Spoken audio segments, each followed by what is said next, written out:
Yo, c'est Noémie et aujourd'hui je vous retrouve pour un update lecture. Je me suis rendu compte en regardant mes vidéos que j'avais postées, les dernières vidéos que j'avais postées, que je ne vous avais pas fait d'update lecture depuis le mois de janvier, je crois, puisque le dernier livre que je vous ai présenté, je l'avais lu en décembre.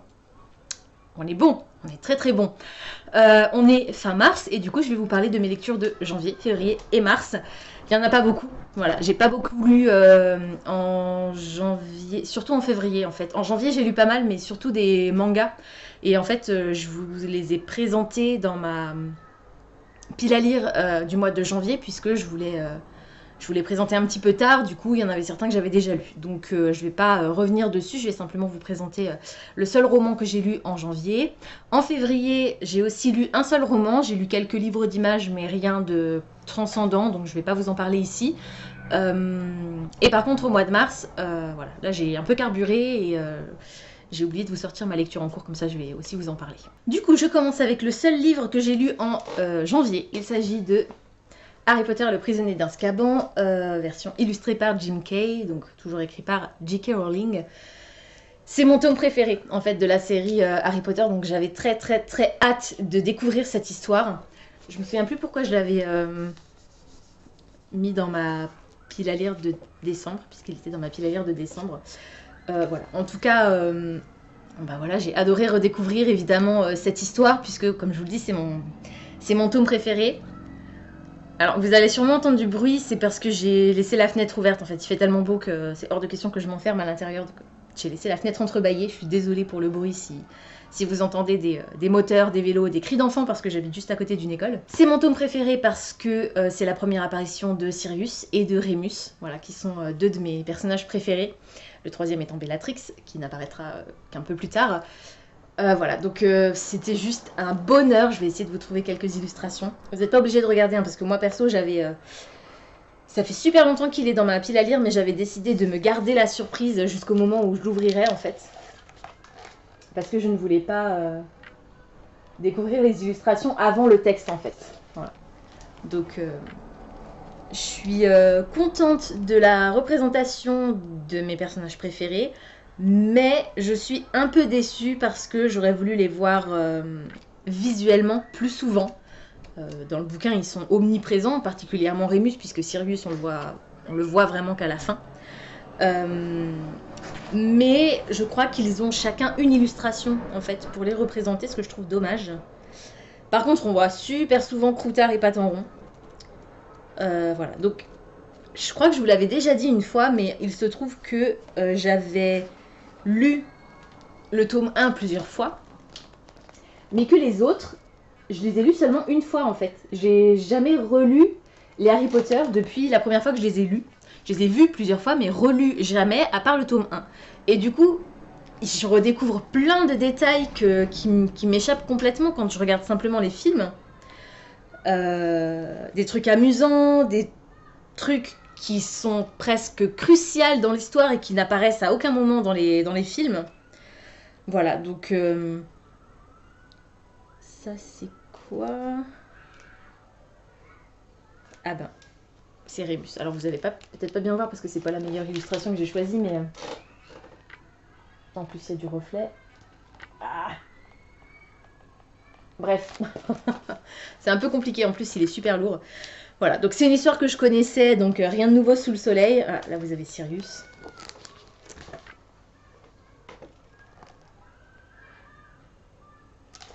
Voilà. Mais toujours un vrai bonheur et j'ai bien l'intention de tous les acheter. Donc voilà, j'ai les deux premiers qui sont là. Voilà, donc le tome 3 rejoindra ses camarades quand j'aurai de la place. Parce que pour l'instant, je n'ai pas de place, donc il traîne caché quelque part par là. Voilà. Donc c'est le seul livre roman que j'ai lu en janvier, puisque comme je vous l'ai dit, j'ai lu aussi pas mal de mangas. Mais je ne vais pas vous en parler ici parce que j'ai déjà abordé le sujet dans ma pile à lire de janvier. Ma pile à lire de janvier qui, je vous le rappelle, était des bulles et pas que dans le champagne, d'où le manga, parce que c'est des bulles pour les dialogues des personnages, voilà. C'est pour ça que j'avais choisi ce thème. En février, j'avais choisi, et je ne vous l'ai pas présenté ni ma pile à lire du mois de mars du coup, donc ça va me permettre aussi de vous en parler là. En février, j'avais choisi une pile à lire mensuelle que j'avais intitulée Love, Love, Love. dans laquelle j'étais censée lire de la romance. Donc j'avais sorti 5 titres, 5 histoires d'amour de ma pile à lire. J'avais commencé Un karma presque parfait de Roxane Dambre et en fait j'ai pas réussi à rentrer dedans. Enfin, c'est pas que l'histoire m'intéressait pas ni que finalement c'est pas que j'ai pas réussi à rentrer dedans, c'est juste que j'arrivais pas à lire, tout simplement. Je vous dis, j'ai quasiment pas lu en février. Donc j'ai laissé tomber. J'ai préféré le mettre de côté plutôt que de me forcer et d'être déçue par ma lecture, alors que ce roman m'avait rien demandé, hein, il méritait que d'être lu et d'être apprécié à sa juste valeur. Et toute fin février, j'ai eu un éclair, et je ne sais pas pourquoi j'ai sorti ce livre de ma pile à lire, parce que c'est pas du tout de la romance du coup, là, ma pile à lire mensuelle, pour le coup, c'était un epic fail. Mais le titre que j'ai lu m'a un peu réconciliée avec la lecture, voilà, petite panne de lecture, hein, ça m'arrive de temps en temps, vous le savez, ça arrive à pas mal de gens, moi ça m'est arrivé en février, et donc j'ai sorti ce titre, mais alors je ne sais pas pourquoi, peut-être parce que la couverture me faisait de l'œil, ou j'en sais rien, parce que ça faisait pas très longtemps qu'il avait rejoint ma pile à lire, je l'ai dans ma pile à lire depuis le mois d'octobre 2018, puisqu'il s'agissait d'un titre envoyé avec la 1001 livres box. Donc fin février, j'ai lu Grace and Fury de Tracy Bangart aux éditions Hachette, c'est un tome 1, je ne sais pas combien de tomes il va y avoir, et j'ai adoré ce roman. Franchement, j'ai été surprise parce que je ne m'attendais pas à aimer autant. On est dans un monde où les femmes n'ont aucun droit. On est dans un monde où il y a un empereur qui règne, où cet empereur a plusieurs femmes qui lui servent de potiche, voilà, tout simplement, qu'on appelle des grâces. Et on va suivre les aventures de 2 sœurs, Nomi et Serena.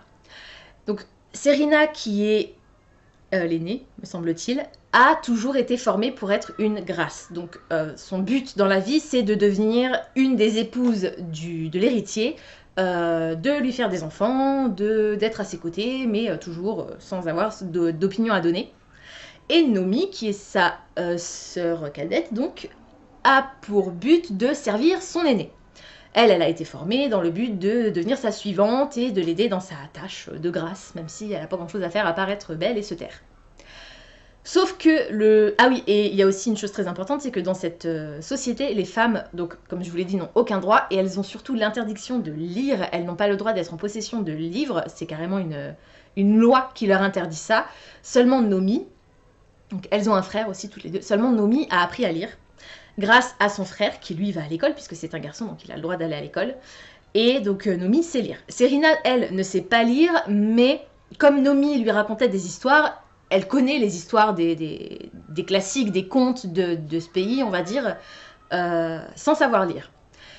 Et un jour, elles vont donc aller au palais pour la sélection des grâces, et pas de bol, c'est Nomi qui va être choisie par l'héritier et non Serena. Donc les rôles vont s'inverser, Nomi va devenir une grâce et Serena va devenir sa suivante. Seulement Nomi, pendant le bal où Serena a dansé avec l'héritier, Nomi s'est un peu éclipsée et est tombée sur la bibliothèque du palais. Et elle a volé un livre. Enfin, c'est pas qu'elle avait l'intention de le voler, mais elle était en train de regarder un livre et elle a entendu du bruit, donc elle a caché le livre dans sa tenue. Et en fait, le bruit qu'elle a entendu, c'était le prince et son frère. Voilà. Et du coup, c'est à ce moment-là que le prince a rencontré Nomi, qui lui a répondu pas insolemment, mais le prince s'est rendu compte qu'elle avait un petit caractère, quoi. Et ça lui a bien plu, et du coup, il a préféré choisir Nomi plutôt que Serena. Et quand le soir venu, Serena et Nomi se retrouvent dans leur chambre, donc l'une en grâce et l'autre en suivante, je vous rappelle que les rôles sont inversés, Serena est très... pas en colère contre sa sœur, elle peut pas lui en vouloir non plus parce que c'est pas de sa faute, mais d'un côté elle lui en veut quand même un petit peu parce que si elle était restée à sa place, si elle était pas partie explorer le palais et si elle avait été juste silencieuse et tranquille comme on le lui demandait d'être, bah ce serait jamais arrivé. Et donc Serena et Nomi sont dans cette chambre et Serena se rend compte que Nomi a volé un livre, donc elle lui prend le livre et Serena raconte l'histoire du livre à Nomi. Elle lui raconte de tête puisque je vous rappelle que Serena ne sait pas lire. Sauf qu'à ce moment-là, il y a la première grâce, donc la première femme de l'empereur qui arrive et qui voit Serena, qui croit voir Serena en train de lire le livre qu'elle a dans les mains. Du coup, Serena est arrêtée et elle est envoyée sur le mont Destruction, qui est la pire prison qu'on puisse imaginer. C'est une île complètement déserte avec des centaines de femmes prisonnières et des clans de prisonnières en fait. Ils ont chacun un endroit où elles logent, et enfin un endroit où elles logent, une grotte, un amphithéâtre à ciel ouvert, enfin vous voyez, c'est vraiment la misère quoi. Et Nomi, elle, continue son apprentissage de grâce. Donc on a d'un côté Nomi qui est la sœur un peu rebelle, qui est obligée de contrôler son caractère pour ne pas finir comme sa sœur et pour pouvoir essayer de la sauver. Et qui du coup évolue dans ce monde de luxe, de faste, de faux semblants avec deux autres jeunes filles qui ont aussi été sélectionnées par l'héritier, qui va tomber amoureuse du frère de l'héritier, c'est ballot, qui va lui dévoiler ses secrets, qui va lui dire qu'elle sait lire, que c'est pas sa sœur qui sait lire, que c'est elle, que l'héritier, le frère de l'héritier, donc qui s'appelle Asa je crois, va lui aussi tomber amoureux de Nomi et va tout faire pour l'aider à sauver sa sœur. Et on a l'héritier qui est taciturne, qui est assez, pas colérique, mais il a un tempérament un peu de feu comme ça. Et du coup, les relations sont assez étendues. Enfin, de toute façon, Nomi, dès le départ, elle a jugé que l'héritier, c'était un vrai connard, parce que voilà, c'était l'héritier, donc ça pouvait être qu'un connard, vu la façon dont se déroule, dont tourne le monde dans cette histoire. C'était en partie de sa faute, donc c'est un connard. Et puis de l'autre, donc, on a Serena sur le mont Destruction, qui va devoir se battre littéralement pour sa vie, parce que il n'y a pas des provisions pour tout le monde, et que c'est un clan qui a des provisions, et les provisions tournent un peu de clan en clan, mais pour savoir si c'est ton clan qui va avoir les provisions, il y a un combat de une personne de chaque clan, et c'est un combat à mort. Donc c'est horrible l'ambiance qui se dégage de ce roman, parce que, je vous dis, d'un côté on est dans le luxe et pas le bon vivre on va dire, mais elle a tout ce qu'elle veut, Nomi. Elle mange à sa faim, elle a des fringues sublimes. Même si l'ambiance mentalement c'est pas évident, parce qu'elle sait que sa sœur est loin, qu'elle vient calvaire, et du coup elle fait tout ce qu'elle peut pour essayer de déjà elle de pas se trahir, et aussi d'aider sa sœur. Et de l'autre on a Serena qui elle a vécu toute sa vie dans le but d'être une potiche, et qui en fait est obligée d'en venir aux mains littéralement, de s'arracher pour survivre. Et c'est terrible. C'est terrible, mais en même temps c'était tellement bien, parce que justement ce contraste est tellement saisissant. Alors je vous ai beaucoup parlé de l'histoire et pas forcément de mon ressenti, mais du coup voilà, je vous le dis, c'était vraiment une histoire de fou. On alterne les points de vue, donc une fois on est avec Nomi, donc chaque chapitre, hein. Chapitre 1 on est avec Nomi, chapitre 2 avec Serena, et on alterne à chaque fois.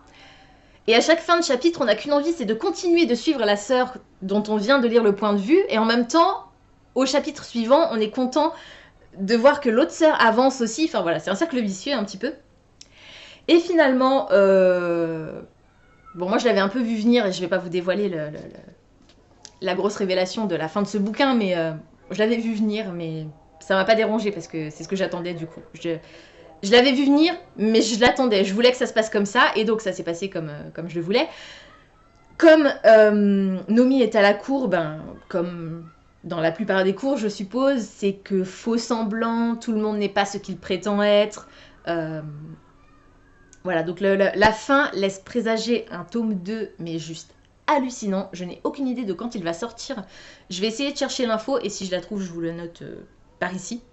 En tout cas, j'ai vraiment adoré ce bouquin. Je suis juste déçue de la couverture qu'ils ont choisie. J'aurais préféré qu'ils gardent la couverture originale que je vous mets par ici. Voilà. Mais en tout cas, c'était un super moment de lecture. Moi qui suis pas fan de...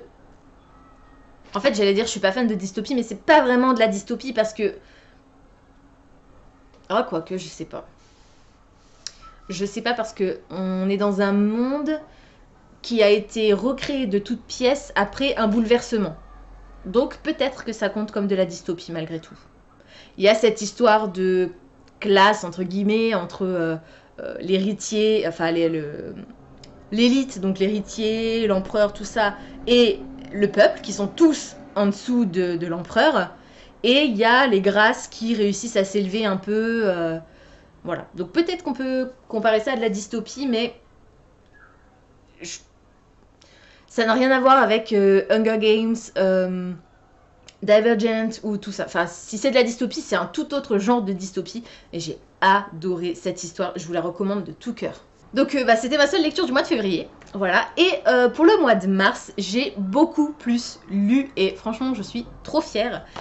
Pour le mois de mars, j'avais prévu d'intituler ma pile à lire mensuelle Ménage de printemps. Puisque au mois de mars, c'est le printemps. Et du coup, j'avais sorti 5 titres qui sont les reliques de ma pile en fait. Les 5 plus vieux titres que j'ai dans ma pile à lire. Donc on est le 28 mars. Sur les 5 titres que j'avais prévu de lire, j'en ai déjà lu 3. Je suis en train de lire le 4e. Et en fait, en tout, en mars, j'en ai lu 5 des romans. Puisqu'il y en a un que j'ai lu en plus qui n'était pas dans ma pile à lire. Je vous expliquerai pourquoi quand je vous le présenterai. Donc le premier que j'avais sorti de ma pile à lire et qui est donc... Est-ce que je vous fais du plus vieux ou plus récent? Bon, ça n'a pas d'importance parce que je les ai achetés presque tous à peu près au même moment. Donc le premier que j'ai lu au mois de mars, c'est le premier tome de la série Félicité Hadcock, Les Anges morts aussi de Sophie Jomain. Donc là j'ai l'édition France Loisirs double, donc il y a le tome 1 et le tome 2.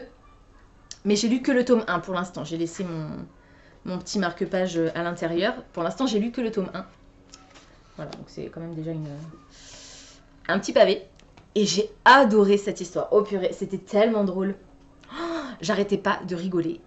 De toute façon, Sophie Jomain, vous le savez, j'ai lu Les Étoiles de Nos Aide de cette autrice. J'ai lu Quand la nuit devient jour, également de cette autrice. Et je suis fan. Je suis fan de ces... Voilà, les 2 histoires dans lesquelles je l'ai découverte sont totalement différentes. Les Étoiles de Nos Aide, c'est de la bitlit, donc du fantastique. Et Quand la nuit devient jour, c'est du contemporain. C'est un drame contemporain même, avec un petit peu de romance. Et j'ai surkiffé ces 2 histoires. Donc pour moi, Sophie Jomain, c'est une incontournable. Donc j'ai acheté Félicité Hadcock. J'essaye de trouver les autres doubles tomes chez France Loisirs, mais ils sont plus édités, donc c'est compliqué, il faut que je les achète d'occasion. Et j'ai d'autres titres d'elle dans ma pile à lire. Mais là, en février, j'ai choisi de lire le premier tome de cette série parce que je l'avais depuis très très longtemps dans ma pile à lire. Donc c'est un des tout premiers qui s'est retrouvé dans ce que j'ai appelé ma pile à lire officielle, on va dire. Donc dans cette histoire, on va rencontrer... je me souviens plus de son prénom. Je me souviens plus de son prénom. La série s'appelle... Enfin voilà, je veux dire... Donc Félicité Hadcock, c'est son nom, évidemment. Hein, voilà, bref. Dans cette histoire, donc on va faire la connaissance de Félicité Hadcock, qui a une capacité un petit peu particulière, puisqu'elle peut repérer les vampires. Parce que sa tante en est un, tout simplement. Elle a une tante qui est un vampire, et du coup, elle sait repérer les vampires à des kilomètres à la ronde. J'exagère, mais elle a cette capacité de repérer les vampires. Donc elle sait que les vampires existent, et elle vit une vie, somme toute, assez normale, hormis ce petit détail, qui ne perturbe pas plus que ça son quotidien, puisqu'elle ne croise pas non plus des vampires à tous les coins de rue. Et un jour... elle va aller en boîte de nuit avec sa meilleure amie. Enfin, non, c'est pas sa meilleure amie, c'est une de ses collègues de travail. On va dire que c'est la personne la plus proche d'elle. Elle considère que le terme de meilleure amie ne s'applique pas à qui que ce soit. Enfin, c'est une philosophie un peu... meilleure amie, ça voudrait dire que les autres sont nuls. Voilà, je sais pas si vous voyez un peu ce qu'elle veut dire, en gros. Donc, elle considère pas cette fille comme sa meilleure amie, mais c'est la personne dont elle est la plus proche. Elles travaillent toutes les deux dans une chocolaterie et donc elles partent en boîte toutes les deux. Sa copine, je pense que je vais redire à plusieurs reprises sa meilleure amie, mais bon, vous aurez compris. Hein. Sa copine est une femme assez ouverte d'esprit et comment bah, elle aime bien sortir, tout simplement. Voilà, elle a plusieurs amants, etc. Voilà, c'est quelqu'un qui aime bien faire la fête. Et du coup, Felicity, malheureusement, elle a un gros défaut, c'est qu'elle est trop gentille, elle dit tout le temps oui à tout. Vous pouvez lui demander ce que vous voulez, elle vous dira oui. Et donc, elle accompagne sa copine, même si elle n'a pas envie d'y aller. Et ce soir-là, dans la boîte, elle croise un vampire qui va lui dire toi, je te veux et je t'aurai, en gros. Et Felicity va lui dire ouais, c'est ça, cause toujours, tu m'intéresses. Sauf que le lendemain, elle va se réveiller dans une chambre d'hôtel avec aucun souvenir de la nuit, 4 ou 6 capotes dans la poubelle et une plume avec un petit mot « merci pour ce moment » ou quelque chose comme ça. Une grande plume noire.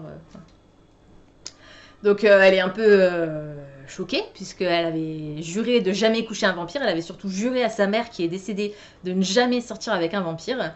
Et en plus, ce crétin l'a mordu. Voilà, donc elle est encore plus énervée. Et en fait, il se trouve que, je pense que vous l'aurez compris, ce vampire n'est pas un vampire classique, c'est même pas un vampire du tout, en fait, c'est un ange. Et elle va aussi faire la connaissance d'un... Alors je vous spoil rien, franchement, parce que, enfin, je veux dire, les anges mordent aussi, la couverture, voilà, je pense qu'on a compris que c'était une histoire d'ange. Il y a aussi des vampires, puisque sa tante est un vampire, donc on va aussi croiser quelques vampires, mais c'est surtout une histoire d'ange. Et il y a un côté légèrement religieux, puisqu'on parle d'ange, donc forcément, voilà, il y a le côté, le créateur, machin, tout ça, il parle même avec lui à plusieurs reprises. Et en fait, elle va se rendre compte que ce mec... Donc elle ne le sait pas tout de suite, elle l'apprend très tard, hein, que ce gars-là était un ange. Mais il y en a 2 autres qui vont débarquer dans sa vie. Et surtout, le colocataire de sa copine va être assassiné. Et il va être assassiné et il va revenir à la vie en tant que vampire. Du coup, on ne sait pas pour quelle raison, mais il va être irrémédiablement attiré par Felicity et elle va devoir se dépatouiller avec lui et avec un autre parce que apparemment il y a une série de crimes. Voilà, il y a un vampire qui s'éclate à vider ses victimes de leur sang et à les transformer en vampires.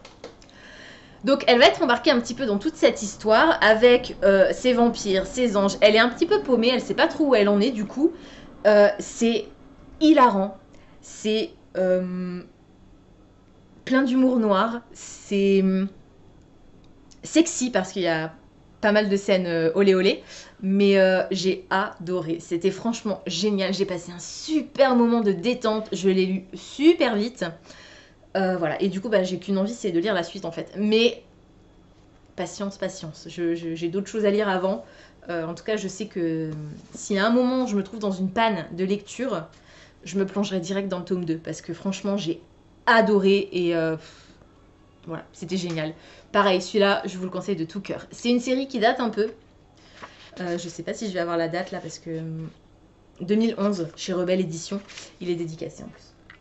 J'avais fait dédicacer à Livre Paris l'année dernière. Donc voilà, il date de 2011 chez Rebelle. Mais ils sont encore disponibles, hein. Je crois qu'ils ont été réédités à plusieurs reprises, donc vous pouvez les trouver assez facilement, je pense. Le deuxième titre de ma pile à lire mensuelle, dont le thème était, je vous le rappelle, Ménage de printemps, je crois que c'est ce titre-là que j'ai depuis le plus longtemps. Il s'agit de Angela, le tome 1, Mortel secret de Julia M. Tin.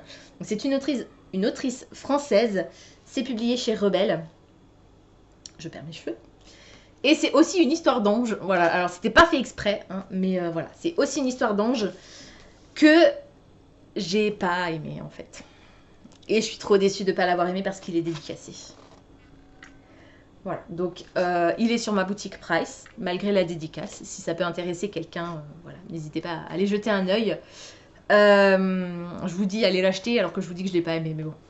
Peut-être que ce que je vais vous en dire va quand même vous intriguer. Hein. Alors, dans cette histoire, on va rencontrer Angela. Oui, c'est ça, Angela. Oui, je sais, ça s'appelle Angela, comme l'autre s'appelait Felicity. Mais j'ai un doute parce qu'en fait, Angela, c'est pas son vrai prénom, c'est pour ça. Donc on va rencontrer Angela, qui va à l'école.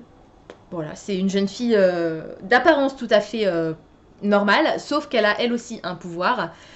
Elle porte plus ou moins malheur, on va dire.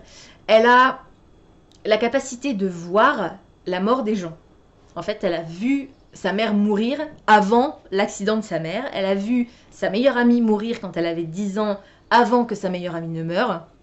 Donc elle fait des cauchemars qui lui prédisent la mort de ses proches. C'est assez horrible, hein, on est d'accord. Et le pire, c'est qu'elle ne peut rien y faire. Donc elle est décidée à ne plus se lier avec personne pour que plus personne ne meure. Et un jour, il y a un mec qui va débarquer, qui s'appelle Isaac, qui est genre le beau gosse ultime, trop canon, trop gentil, enfin gentil pas trop au départ, mais elle va se sentir liée irrémédiablement à ce garçon et elle va malgré tout faire pour ne pas l'approcher, justement pour ne pas mettre sa vie en danger. Alors je vais pas entrer plus loin dans les détails parce que ce serait assez compliqué de tout vous résumer.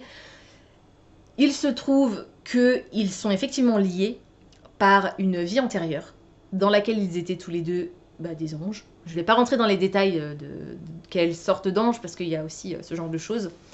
Bon, ça, on le comprend dès le début, en fait. Dès qu'elle le rencontre, on comprend qu'il y a un lien et que...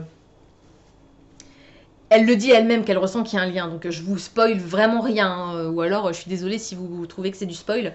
Mais voilà, et malheureusement, elle va voir Isaac mourir dans l'un de ses rêves. Elle va avoir une prémonition de sa mort, et à partir de là, elle va tout faire pour essayer de lui sauver la vie, pour empêcher ce drame. Alors, pourquoi j'ai pas aimé ce roman? C'était bien parti, franchement c'était bien parti, et puis à un moment ça a complètement capoté.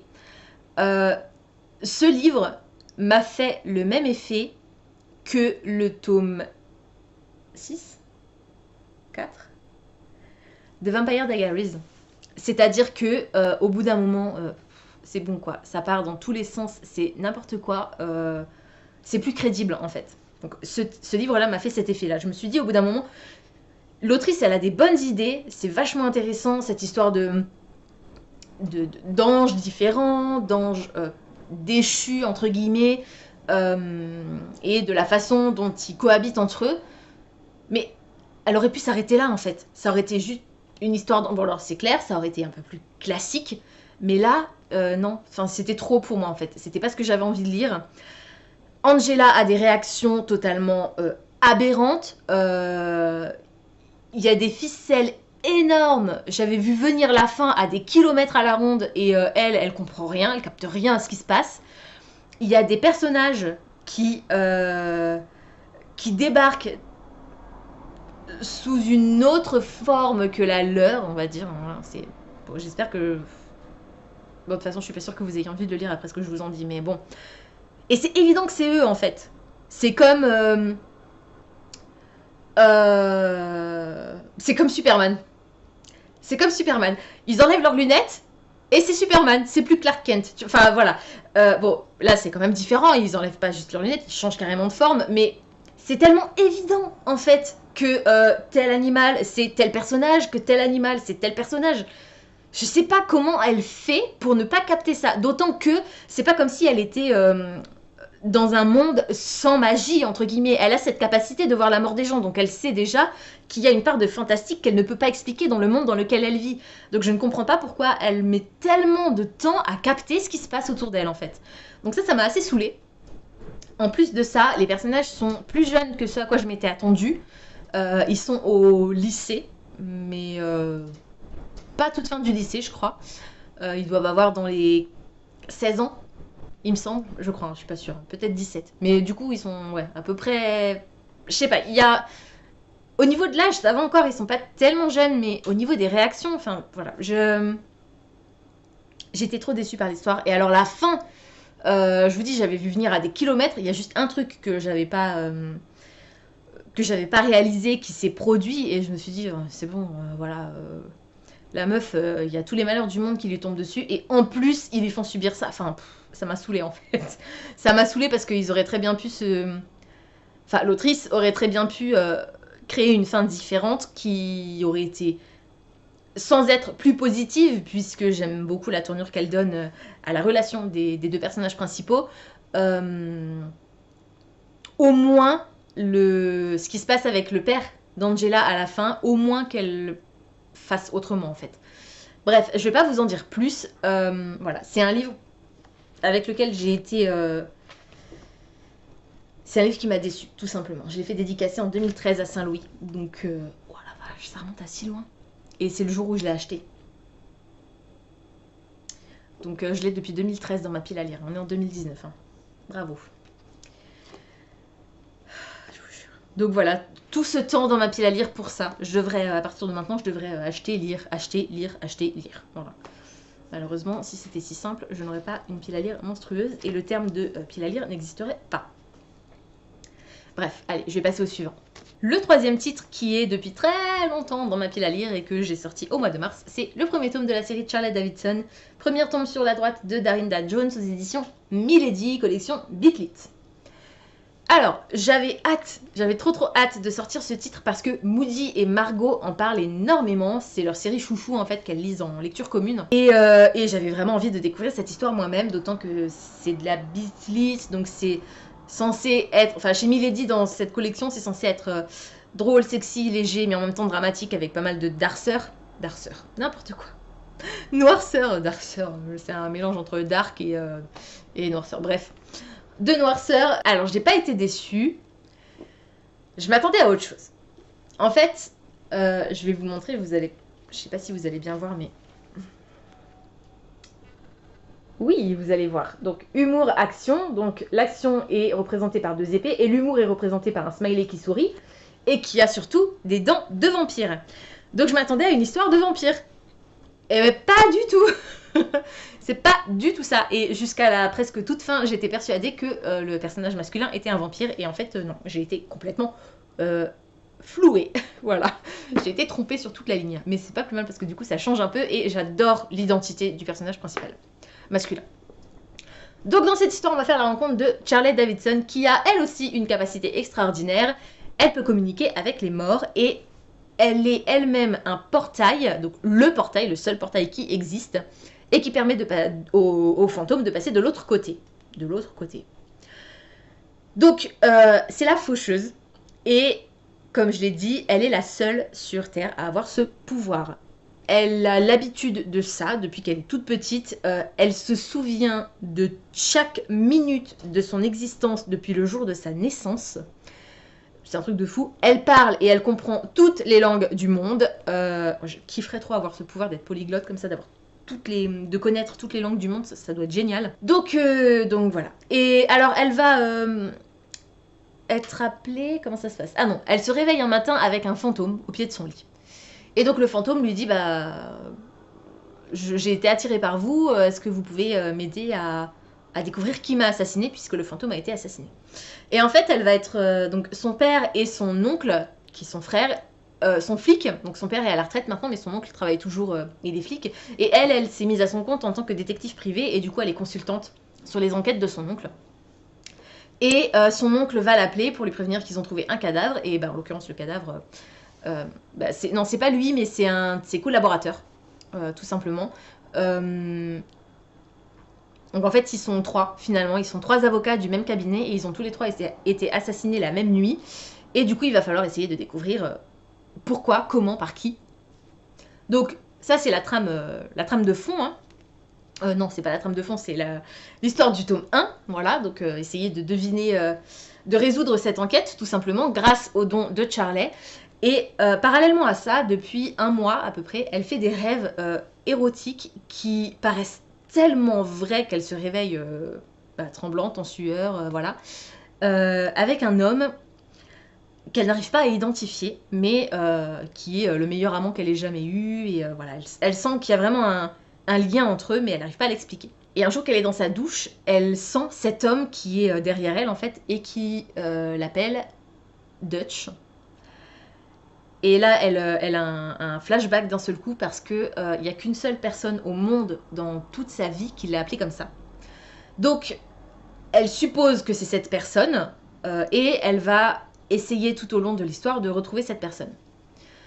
Donc, je ne vais pas vous dire si elle réussit à le retrouver, je ne vais pas vous dire qui c'est exactement. Bah, c'est pas un vampire, du coup, puisque ça, je vous l'ai dit dès le début. Hein. Moi, au début, je pensais que c'était un vampire. Parce que je m'attendais à une histoire de vampire. Et en fait, c'est pas un vampire. C'est encore mieux. Enfin, encore mieux.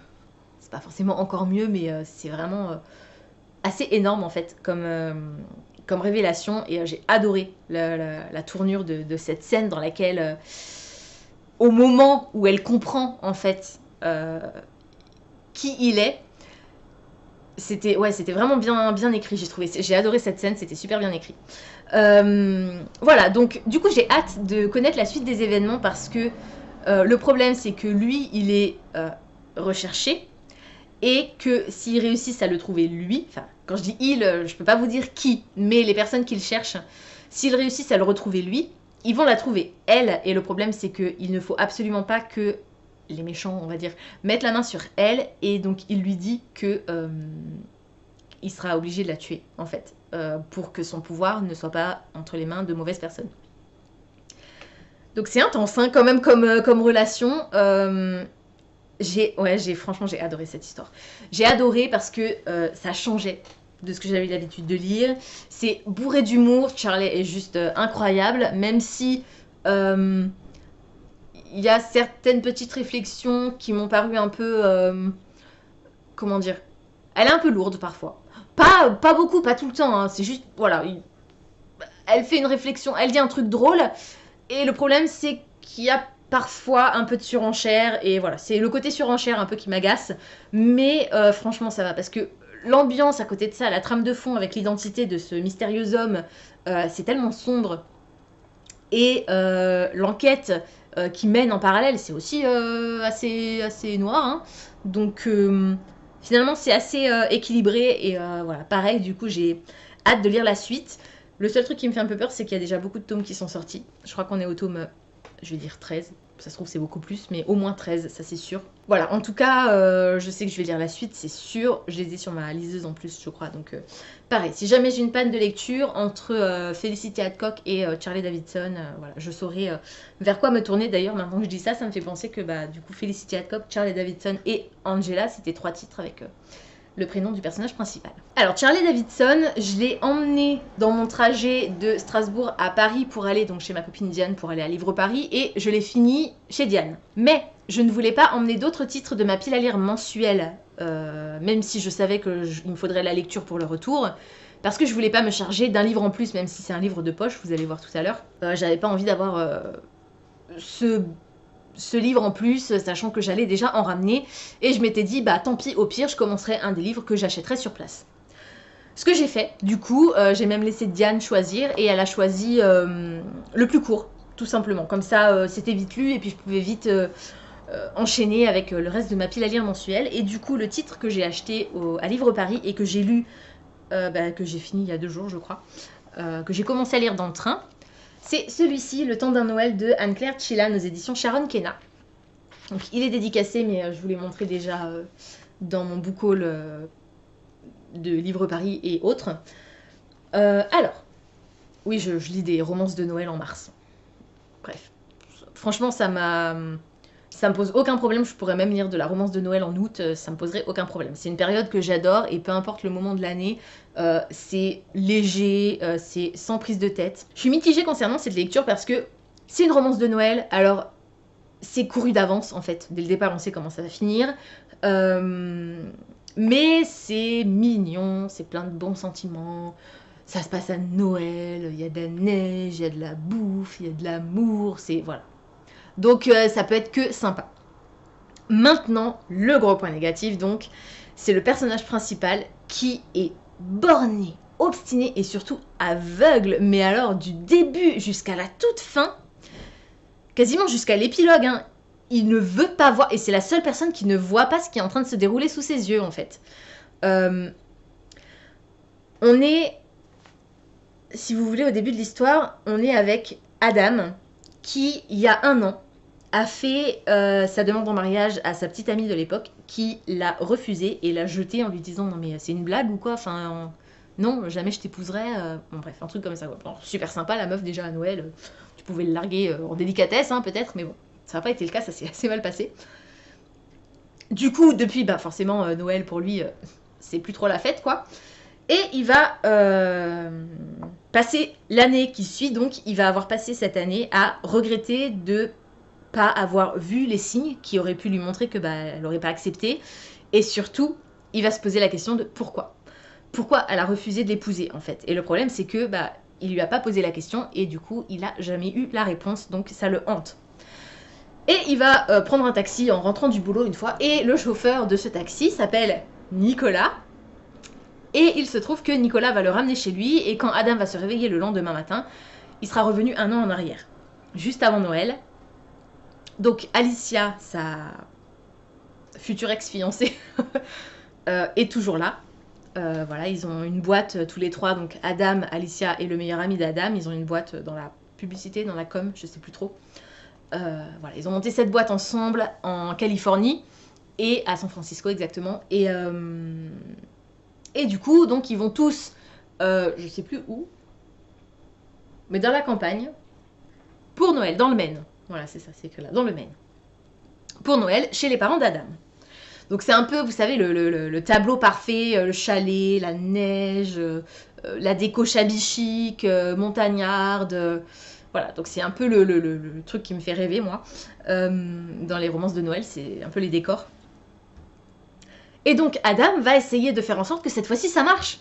Il va refaire sa demande d'une autre façon, mais tout ce qu'il veut c'est ça en fait, c'est refaire sa demande autrement et qu'Alicia l'accepte cette fois-ci. Donc il va essayer de faire un peu attention à ce qu'il dit, à ce qu'il fait, à ce qui se passe autour de lui.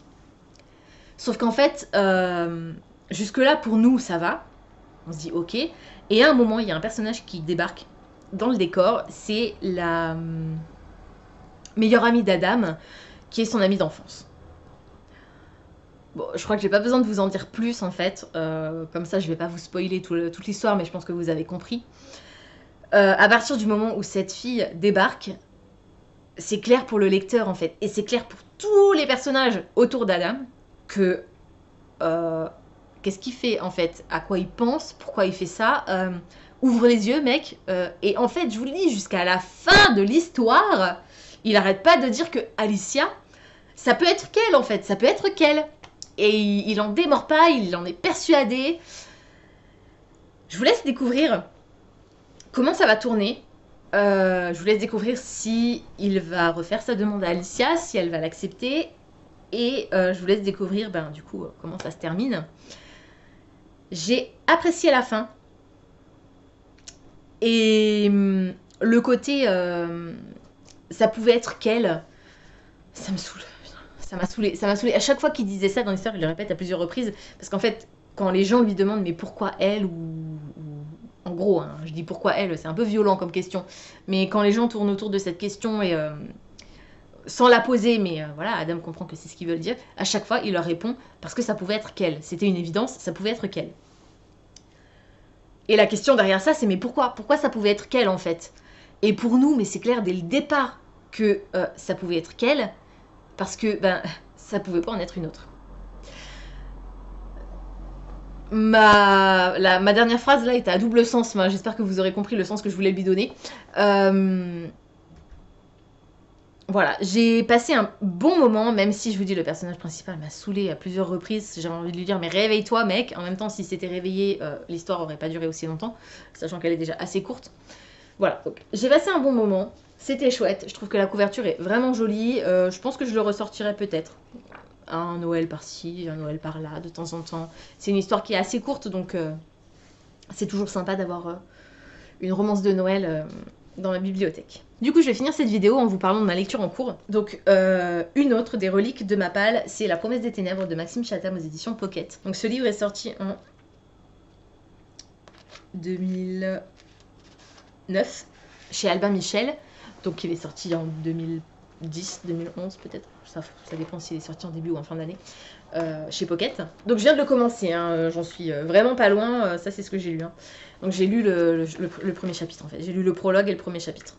Il n'y a même pas de prologue, donc juste le premier chapitre.